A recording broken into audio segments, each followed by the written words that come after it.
Ceux qui s'imaginent que le pouvoir est un parcours jonché de roses se trompent grandement. Et que si on n'est pas configuré pour affronter toutes les tempêtes, mieux vaut ne pas s'engager dans l'exercice de la responsabilité de l'État. On pourrait ne pas résister à l'épreuve des événements. Attends, pause. C'est quoi le Crayon Média ? Une équipe qui vous propose du contenu vidéo respectant 3 piliers: le débat, l'ouverture d'esprit et la pluralité des opinions. Notre but, faire réfléchir et permettre la libre circulation des idées. Bonne vidéo.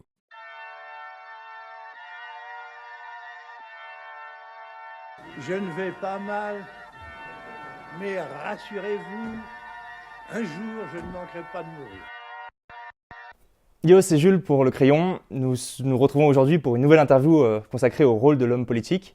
Nous sommes avec Bernard Cazeneuve. Monsieur le Premier ministre, bonjour. Bonjour. Merci d'avoir accepté l'invitation du Crayon. Permettez-moi de présenter quelques aspects de votre riche carrière en introduction. Vous avez étudié à Sciences Po Bordeaux, vous êtes investi chez les jeunes radicaux de gauche, vous avez rejoint ensuite le Parti socialiste, vous avez travaillé dans des cabinets ministériels avant de vous présenter en 1994 à la mairie d'Octeville, une commune qui a été depuis rattachée à Cherbourg, dans laquelle vous avez été élu maire en 1995. Vous avez également été élu député de la Manche, le même département dans lequel est située cette commune, en 1997, et ce jusqu'en 2017. Vous vous êtes fait remarquer en tant que député, notamment dans le cadre d'une mission sur l'attentat de Karachi. Et puis, du fait de votre engagement au Parti socialiste, vous êtes devenu l'un des proches de François Hollande et son porte-parole en 2012, jusqu'à devenir ministre. D'abord ministre des Affaires européennes, puis ministre du Budget à la suite de Jérôme Cahuzac, et enfin ministre de l'Intérieur au sein du gouvernement de Manuel Valls, avant de prendre, pour les 6 derniers mois de la présidence de François Hollande, le poste de chef du gouvernement, de Premier ministre. J'aimerais citer une phrase de vous que j'ai entendue dans une émission de 2017, Thé ou Café, dans laquelle vous dites « La politique n'est pas un art de la séduction par la dissimulation de ce en quoi l'on croit, mais un art de la conviction en assumant ce que l'on est. » C'est une définition que j'adore de la politique. J'aimerais vous demander quelle est la définition du rôle dans cela de l'homme politique. L'homme politique, c'est d'abord un personnage qui intervient dans la scène publique ou dans la sphère publique en raison des convictions qui l'animent, qui a une vision de ce que doit être le vivre ensemble, qui a une vision de ce que doit être l'organisation de l'État et qui s'engage dans la vie politique par passion de son pays pour faire en sorte que ce à quoi il croit puisse un jour ou l'autre advenir. Donc la politique, c'est en cela que j'avais prononcé ces mots, est un exercice qui consiste, si on veut toutefois avoir quelque chance de le réussir, dans un contexte où il est difficile d'y parvenir, c'est un exercice qui consiste à essayer, avec la plus grande sincérité, de convaincre. Et c'est donc effectivement très différent de l'exercice qui consiste à séduire le temps d'une élection ou le temps d'une campagne, parce que la séduction ne dure pas. La conviction emporte avec elle ses effets pendant une période plus longue. Et puis encore une fois, la conviction a quelque chose à voir avec la sincérité. Et même si les Français peuvent se tromper, je les crois bons juges de ceux auxquels ils donnent leur confiance. Et par conséquent, je pense qu'ils savent discerner la sincérité du reste. Est-ce que un manque de pudeur et de retenue que parfois vous critiquez sont des explications à une certaine défiance que l'on connaît aujourd'hui de la part des citoyens à l'égard des représentants politiques ? Je crois que la défiance vient de la conscience que les citoyens peuvent avoir de la part d'insincérité qui s'attache au comportement de ceux qui construisent toute leur stratégie pour accéder au pouvoir, sans nécessairement d'ailleurs savoir ce qu'ils en feront au moment où le pouvoir leur échouera. Donc je pense que c'est de là que vient la défiance. Je pense que les Français sont assez indulgents à l'égard de ceux qui essaient de faire le mieux possible, sans être d'ailleurs toujours sûrs d'y parvenir, à condition que ceux-là soient capables de rendre compte des contraintes, des difficultés, qui peuvent parfois se dresser sur un chemin et contrarier la réalisation des objectifs sur lesquels on s'était engagé sincèrement. Ce que les Français savent par ailleurs discerner, et qui les met parfois dans la plus grande suspicion ou la plus grande réserve à l'égard de la politique, c'est la manipulation. C'est-à-dire le fait, à partir de considérations exclusivement tactiques, d'essayer d'acquérir le pouvoir et une fois qu'on y est, d'oublier ce pourquoi on s'y trouve. On entend en ce moment des critiques justement en manipulation de la part du président Emmanuel Macron suite à la vidéo qu'il va produire sur des anecdotes avec deux youtubeurs, McFly et Carlito. Le président veut vous faire un défi que certains critiquent justement pour peut-être soit un jeu à destination de la prochaine échéance présidentielle, soit un manque de pudeur et de retenue de la part du chef de l'État. Vous avez parfois émis des critiques aussi à l'égard des réseaux sociaux. Je vous entendais en octobre sur France Inter parler des réseaux sociaux comme le creuset de l'abjection. Est-ce que spécifiquement le cas de ce concours d'anecdotes entre des youtubeurs et un président vous choque? Est-ce que les réseaux sociaux sont aujourd'hui ne permettent pas seulement une liberté d'expression bénéfique? Non, mais il y a sur les réseaux sociaux une liberté d'expression bénéfique. Comme en toute chose, tout dépend de ce que l'on fait des réseaux sociaux. Si les réseaux sociaux sont une occasion, comme nous le faisons à l'instant, puisque cette interview a vocation, comme d'autres que vous avez réalisées, à être diffusée, peut-être à être regardée, à susciter le débat, il n'y a rien à dire contre les réseaux sociaux qui soit à mettre à leur débit. En revanche, lorsque les réseaux sociaux permettent dans des tweets, des forums, dans l'anonymat des individus de se livrer à la haine antisémite, à la xénophobie, à l'insulte à l'égard de ceux qui exercent des responsabilités publiques ou qui ont telle ou telle appartenance philosophique, politique ou religieuse, avec une violence extrême qui peut conduire à une violence physique. On a vu ce qui s'est passé à partir de la haine diffusée sur les réseaux sociaux à l'encontre d'un enseignant il y a de cela quelques mois. Donc là, effectivement, les réseaux sociaux deviennent le creuset de l'abjection, et de l'abjection parce qu'ils sont le creuset de la lâcheté, car lorsque vous déversez votre haine sans avoir le courage de dire qui vous êtes et à partir de quel endroit vous parlez, alors tout est possible. Donc les réseaux sociaux sont, comme toute modalité d'expression, porteurs du pire comme du meilleur, et tout dépend de l'utilisation qu'on en fait, de la conception qu'on en a et des dispositions qu'on prend pour les réguler. Quant au président de la République qui communique avec des youtubeurs, j'ai vu ça de loin. Chacun a la modalité d'expression de son choix. Et je pense que la meilleure modalité d'expression pour un président de la République, c'est l'extrême sobriété de l'adresse aux Français, dans sa forme la plus classique, qui n'empêche pas de dire des choses sincères et qui ont du fond et du contenu. Le reste privilégie la modalité de communication sur le fond. C'est une manière, paraît-il, moderne de faire les choses.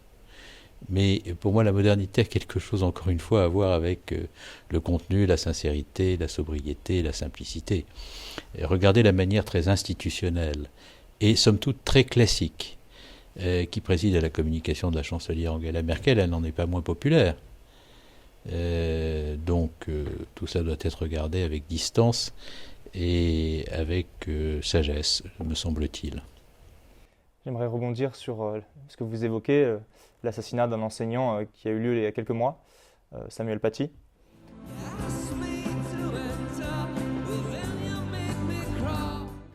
Durant vos années au ministère de l'Intérieur, vous avez été confronté à une vague d'attentats absolument marquante, à la fois pour la communauté nationale et puis pour vous-même en tant qu'être humain, évidemment, et que français. Qu'est-ce qui a évolué depuis l'année 2015 et l'année 2016 ? On a eu, outre le mode opératoire qu'on retrouve dans l'attentat de Saint-Quentin-Fallavier de 2015, où on avait connu une décapitation, que signifie, pour vous qui êtes fils et frère d'enseignants, si je ne me trompe pas, un attentat contre un enseignant? D'abord, cette violence, elle est la violence abjecte d'individus qui ont perdu toute humanité. Quelles que soient les modalités de cette violence, quels que soient ceux auxquels elle s'adresse, dès lors qu'on peut, par le dévoiement d'une religion et par bêtise, par méchanceté, parce qu'on est guidé par la haine, porter atteinte à l'intégrité physique de son prochain au motif qu'il n'a pas la bonne religion ou qu'il ne la pratique pas comme il devrait la pratiquer, c'est qu'on est dans un abaissement de de l'esprit et dans une faiblesse considérable face aux instincts qui peuvent présider à un moment ou à un autre, précisément lorsque l'esprit s'est affaibli, aux pires violences. Et j'ai vu cette violence à l'œuvre lorsque j'étais ministre de l'Intérieur, des attentats de Charlie jusqu'à l'épouvantable tragédie de Nice en juillet 2016, en passant par l'assassinat d'un prêtre égorgé dans son église à Saint-Étienne-du-Rouvray, l'assassinat de Saint-Quentin-Falavier, d'un chef d'entreprise, Hervé Cornara. Je pense bien entendu à l'épouvantable tuerie de Saint-Denis, du Bataclan, des terrasses de café à Paris, dans cette nuit sombre et à tout jamais inoubliable du 13 novembre 2015. Toute cette violence, finalement, est une violence dictée par le fanatisme, par une idéologie totalitaire, par l'islamisme, qui est une idéologie totalitaire, et qui doit être combattue au même titre que d'autres idéologies totalitaires le furent par le passé, qui, par la violence qui présidait à une vision du monde, a conduit au pire crime. Donc l'idéologie totalitaire ne change pas de nature selon la nature des crimes qu'elle commet. Elle exprime à l'occasion de chaque crime ce qu'est sa vraie nature. Justement, cet attentat de Nice, ainsi que les autres d'ailleurs, a suscité, au sujet de la gestion par le gouvernement de la prévention des attentats, des critiques. Certains ont loué d'ailleurs aussi, il faut le préciser, la gestion par le gouvernement de la crise. Mais il y a eu des critiques, notamment de la part de Mediapart. Le terroriste aurait eu l'occasion à plusieurs reprises de se rendre sur la promenade des Anglais et d'y circuler pour préparer son acte. A-t-on un paradoxe entre une exigence de sécurité et une exigence de liberté, puisqu'on a connu également des critiques à l'encontre de l'état d'urgence, dont vous avez fait les frais, ou est-ce qu'on a simplement le droit d'être exigeant en tant que citoyen envers son gouvernement? Et je lis ça à la crise Covid actuelle, où beaucoup se plaignent des restrictions qui nous sont imposées en tant que citoyens français, et en même temps, il y a un devoir de protéger des vies. Je ne sais pas si ça vous a échappé ou pas, mais moi je ne m'exprime pas sur la manière dont le gouvernement gère la crise sanitaire. J'ai été confronté à des crises extrêmement difficiles. Je sais l'extraordinaire complexité de la direction d'un pays lorsqu'il est confronté à des épreuves comme la crise terroriste ou la crise sanitaire actuelle. Et donc, je ne fais pas de commentaires, non pas parce que je pense qu'en démocratie il est interdit d'en faire, mais parce que je pense que lorsqu'on a exercé les responsabilités qui étaient les miennes, la décence consiste à attendre que la crise soit terminée pour émettre des commentaires, éventuellement des commentaires qui résultent du retour d'expérience.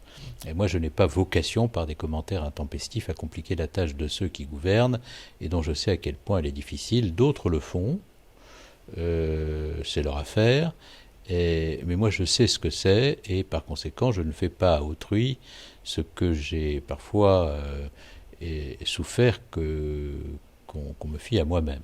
Bon. Et deuxièmement, il est tout à fait normal en démocratie qu'on demande des comptes. Et il est particulièrement étrange qu'on s'indigne de devoir en rendre lorsqu'on exerce une responsabilité publique, et y compris lorsque on est au cœur de la crise. Et d'ailleurs, lorsque j'ai été confronté à la crise terroriste, j'ai été mis en cause au Parlement, dans la presse, par certains élus qui ne reculaient devant aucune tentative démagogique, parfois outrancière, lorsqu'il s'agissait de se trouver garantie de leurs quelques minutes sur BFM en mettant en cause le gouvernement. Et je considérais que tout cela faisait partie du jeu démocratique, même si la conception que j'en ai me dispense d'avoir à me comporter de la sorte. Bien sûr qu'il y a eu des débats sur la liberté et la sécurité. Et je remarquais d'ailleurs, vous avez cité quelques organes de presse tout à l'heure, que ceux qui étaient les plus enclins à dénoncer les failles des services de renseignement étaient les premiers à s'indigner des moyens supplémentaires qu'on leur donnait lorsqu'on faisait passer des dispositions législatives pour renforcer leurs moyens.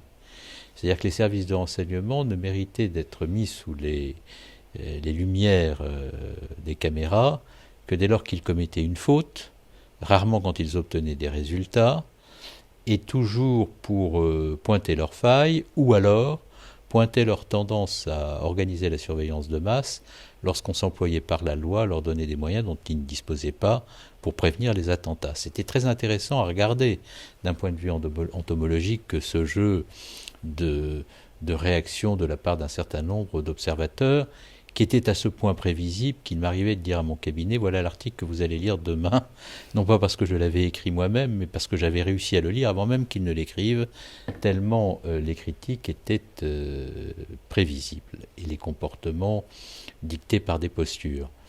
Mais ceci étant, une question de fond se pose, qui est la question de l'articulation entre liberté et sécurité.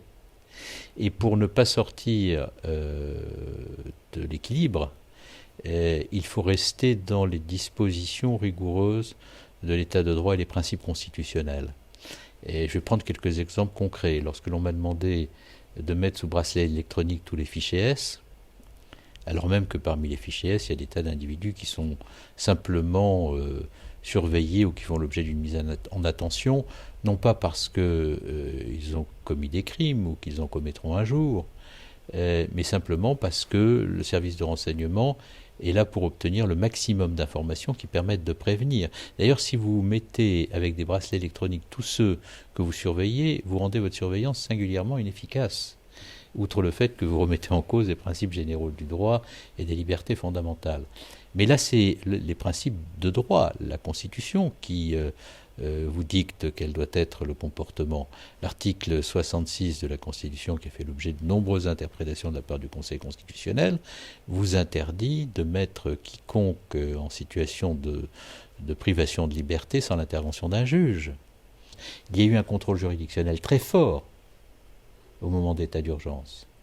Il y a eu au moment de l'état d'urgence un contrôle parlementaire puissant avec la commission des lois de l'Assemblée nationale et du Sénat, s'érigeant en commission d'enquête parlementaire permanente, traçant sur chacune des mesures de police administrative prises par l'État un contrôle. Donc nous étions vraiment dans un contexte, et c'était très bien ainsi, de surveillance de l'action de l'exécutif, parce que pour reprendre l'expression de Montesquieu, qui est simple et que j'utilise souvent parce qu'elle m'apparaît juste, en l'occurrence dès lors qu'il s'agit de déterminer la proportionnalité des mesures que l'on prend pour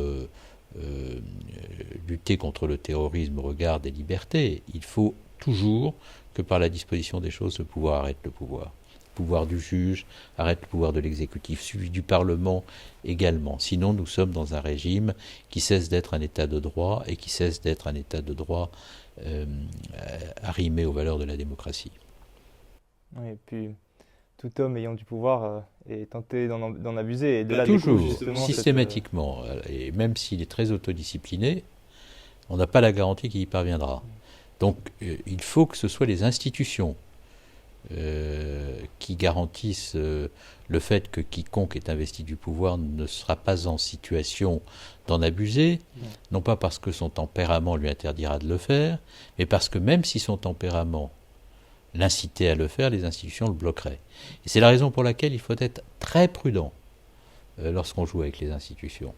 Parce que les institutions finissent toujours par se venger de la maltraitance qu'on leur a fait subir, par la transgression notamment. C'est une sage parole à méditer. Vous avez mentionné effectivement que chaque président, en tout cas chaque personne aux responsabilités, a son lot de crises ou en tout cas de sujets de grandes responsabilités à gérer. On se souvient du président Sarkozy qui avait eu une crise financière et économique très importante. Vous-même et le président Hollande qui avait connu notamment une vague terroriste. Aujourd'hui, même si on ne s'exprime pas sur le sujet, la crise sanitaire. Est-ce que c'est le lot tout simplement du plus haut niveau de l'État que d'avoir à faire face à toujours des signes noirs, pour reprendre Nicolas Staleb, ou est-ce qu'il y a un moment peut-être plus propice, un moment de repos, de quiétude dans l'action publique qui permettra peut-être de réduire la dette un jour La politique a ses cycles. Nous avons été confrontés là récemment à un précipité de crise depuis la fin des années 2000, crise économique et financière, la crise de la zone euro, crise terroriste, crise migratoire, pandémie. Donc nous avons un précipité de crises de toute nature qui mettent à l'épreuve les nations et mettent aussi à l'épreuve leur capacité de résilience. C'est un phénomène qui n'a pas vocation à se produire à l'infini, même si on voit beaucoup de sujets, beaucoup de défis apparaître qui ont toutes les raisons de nous inquiéter. Je pense notamment au défi climatique, qui peut avoir des conséquences absolument majeures sur l'avenir de nos enfants et par-delà les institutions. Donc, je ne pense pas qu'il y ait une consubstantialité de la tragédie à l'exercice du pouvoir, même si l'histoire est souvent tragique, et je ne pense pas que ceux qui sont portés à la tête de l'État soient systématiquement des chats noirs dont il faudrait se méfier. Ce que je sais en revanche, c'est que ceux qui s'imaginent que le pouvoir est un parcours jonché de roses se trompent grandement, et que si on n'est pas configuré pour affronter toutes les tempêtes, mieux vaut ne pas s'engager dans l'exercice de la responsabilité de l'État. On pourrait ne pas résister à l'épreuve des événements. Je crois que vous disiez vous-même avoir été sujet à des insomnies lors de la crise, au plus fort de la crise terroriste. J'étais sujet à des insomnies avant la crise, donc ça ne s'est pas arrangé pendant. Okay. Mais effectivement, je ne dors toujours pas. La gestion en tant qu'homme, en fait, en tant qu'être humain, comment gère-t-on sa vie personnelle lorsqu'on est confronté à autant de pression, de responsabilités? Comment le cerveau peut-il décloisonner une vie privée? Je crois que vous êtes marié à l'été 2015. Comment réussir à profiter? Cédric Villani, que nous avons reçu en interview, nous disait qu'en politique, on n'est jamais off. Quelle est votre recette là-dessus? Pour moi, c'est très simple. J'étais entièrement consacré à ma tâche. Donc, je n'avais pas d'autre sujet en tête. Quand vous avez une crise terroriste comme celle à laquelle on a été confronté, il ne faut pas s'imaginer pouvoir organiser ses loisirs. Donc on décloisonne jamais, on est pendant des années comme dans un tunnel? On est dans l'exercice de sa responsabilité pleinement, entièrement, et tout moment où on s'en éloigne est un moment où on peut commettre une faute. Donc mieux vaut ne pas s'en éloigner de ce métier qu'est l'exercice de l'État. J'aimerais vous poser une question sur un autre sujet, sur l'actualité et l'avenir de la gauche universaliste, la gauche socialiste. Nous en avons parlé à plusieurs reprises dans différentes interviews. Je pense à Un œil pour œil avec Contre-courant, des députés que nous avons reçus ou des sénateurs socialistes Rémi Cardon par exemple. Les deux partis qui ont fait la Ve République, le parti gaulliste qui a eu différents noms, RPR, UMP, les Républicains et le Parti socialiste, ont tous les deux subi un coup en 2017. Aujourd'hui, j'ai l'impression qu'avec l'émergence de plus en plus forte des réseaux sociaux, des militantismes alternatifs au militantisme partisan traditionnel se développent, y compris, on retrouve beaucoup de militantisme de gauche, intersectionnel, antiraciste, etc., écologiste sur les réseaux sociaux, dans des nouveaux médias digitaux. Quel est pour vous l'avenir d'une gauche universaliste et du Parti socialiste et d'une gauche partisane en particulier?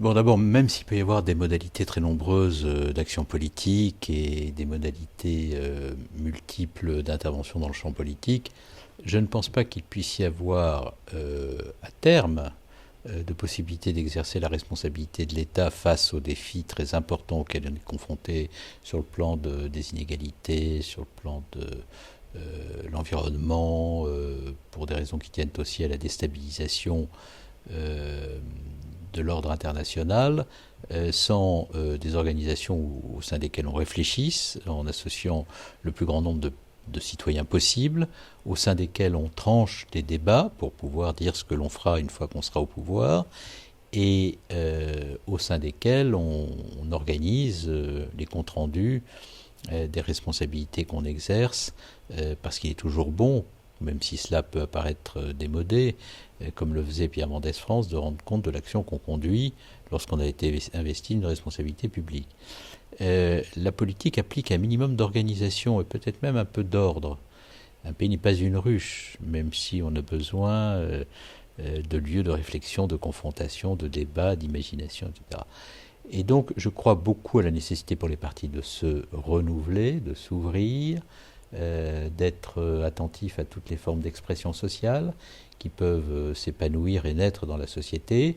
Je ne crois pas qu'on puisse diriger un pays si l'on ne met pas un peu d'ordre dans sa pensée, si l'on ne dit pas dans quelle direction on s'engage et si on ne rassemble pas des forces pour créer une force. Car le rassemblement, l'unité implique qu'une force, à un moment donné, soit capable d'emporter avec elle des convictions et d'agréger des organisations. Donc je pense qu'il est toujours bon d'être sensible à la dimension vibrionnante de la réflexion politique et de ne pas se tenir systématiquement éloigné de ce que sont les mouvements à la mode, mais on aurait tort de se soumettre à leur seul diktat. Et je pense qu'il y a des lignes de force en politique qui, par-delà les périodes, demeurent.